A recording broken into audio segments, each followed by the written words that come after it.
race that the sexism why every time I start at these parts? Why?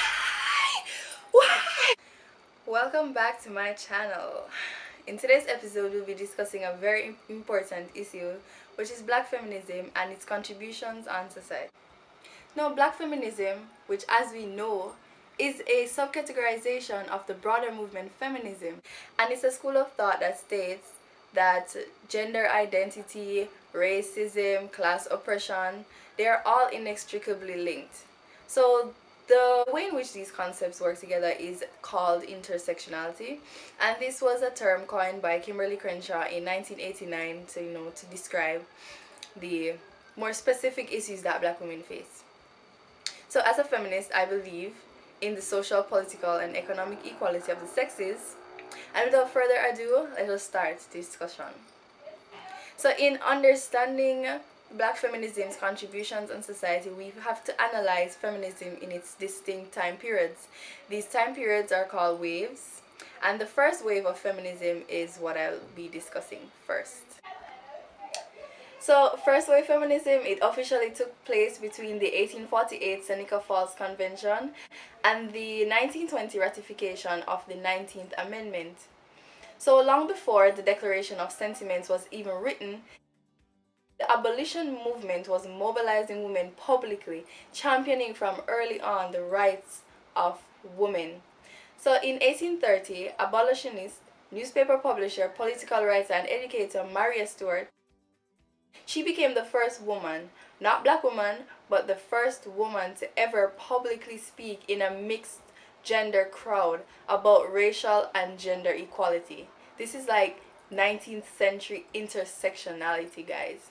So in 1837, the Anti-Slavery Convention of American Women advocated for the end of slavery, right? And the beginning of women's rights, particularly for black women.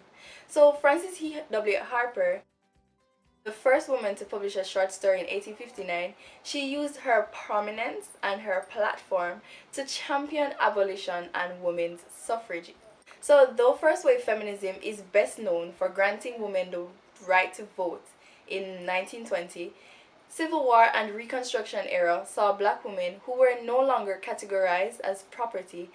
They began advocating for employment opportunities and educational access. And these were more or less granted. It was granted more or less on paper because, southern states, they are always perpetually trying to counteract the progressive policies which the federal government they made for the betterment and advancement for black people.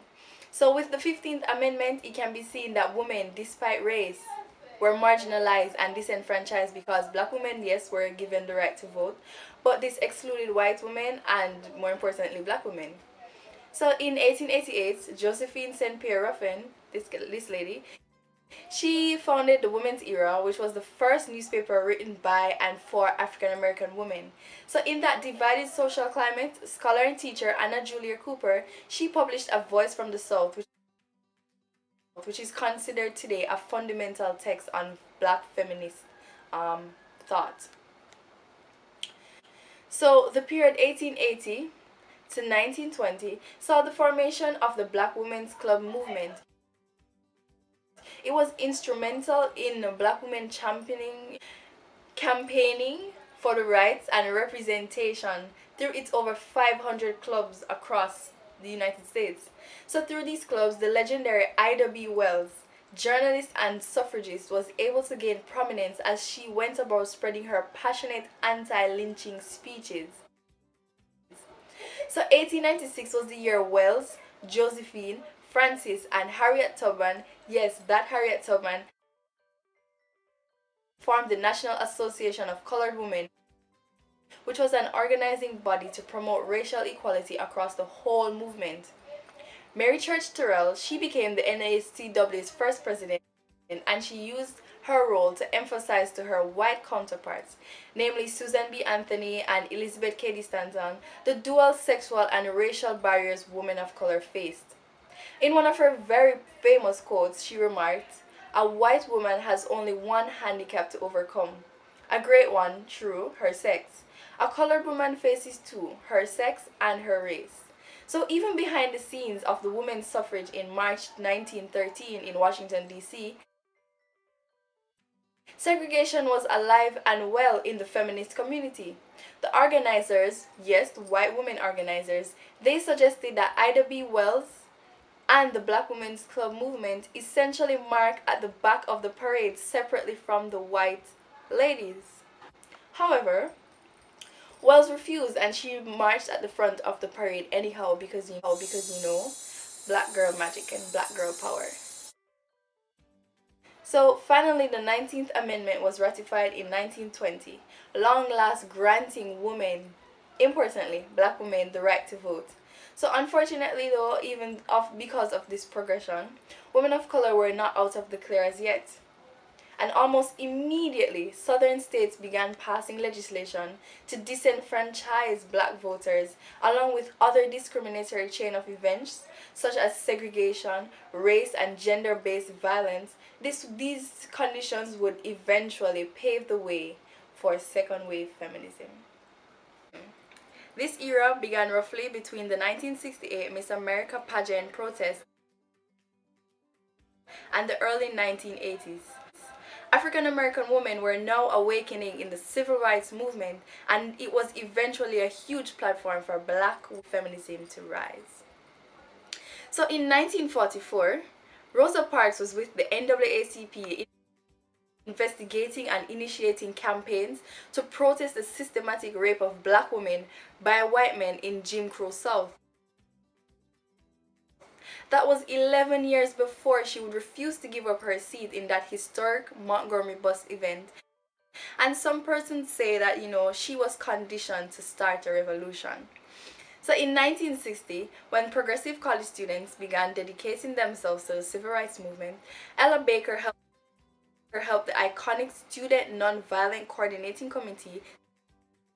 Since her own college days, Baker pressed upon major civil rights organizations a model of participatory democracy whose hallmark grassroots organizing, decentralized leadership, and consciousness raising would further form distinct structures of many organizations. The 1964 passage of the Civil Rights Act and the testimony of Fannie Lou Hamer before the Democratic National Convention, whose speech links the importance of voting rights and reproductive rights for black women, who many like herself were forcibly sterilized. So it was also pointed out that the state legislature of Mississippi was trying to legalize sterilization in exchange for welfare benefits.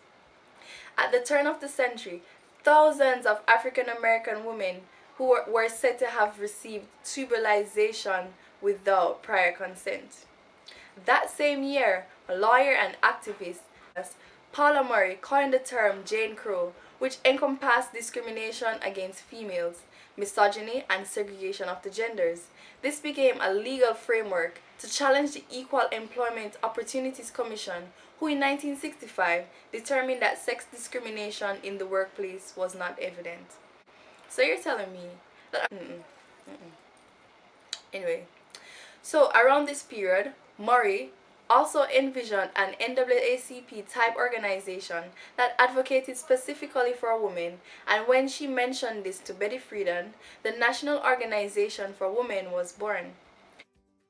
Few women of color felt at home with these white, middle-class women who were members, so in the late 1960s and early 1970s, black women began forming their own organizations.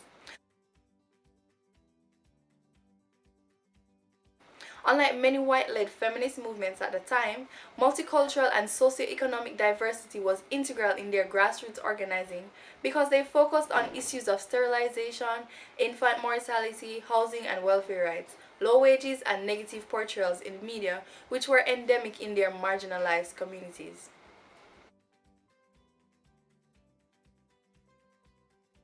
Lawyer turned activist Flo Kennedy, she positioned black feminism as not just a thought exercise, but a bona fide political movement by establishing the Feminist Party in 1971.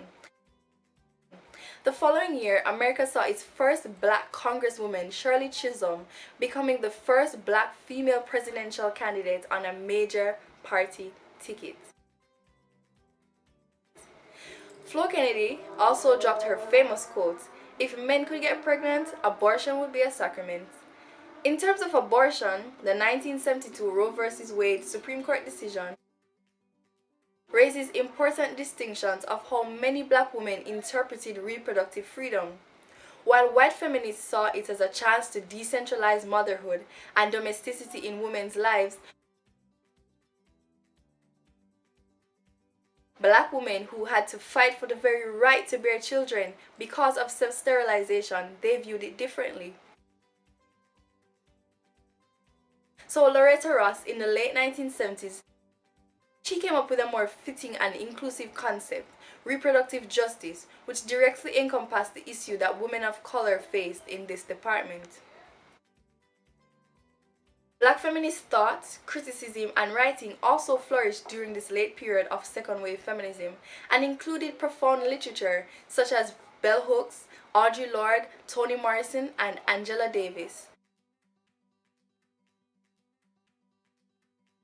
When second wave feminism gradually ended, Alice Walker ushered the term womanist into the intersectional lexicon.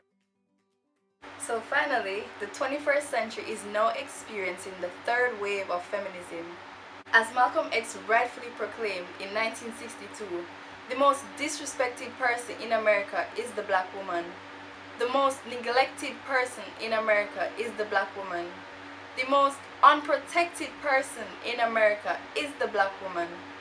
The ability of these words to transcend time shows the perpetual and never-ending challenge that black women face in overcoming gender and race-based discrimination. The agreement can be made that 2018 is no 1848, yet black women face new issues in their own community, and especially from their black male counterparts.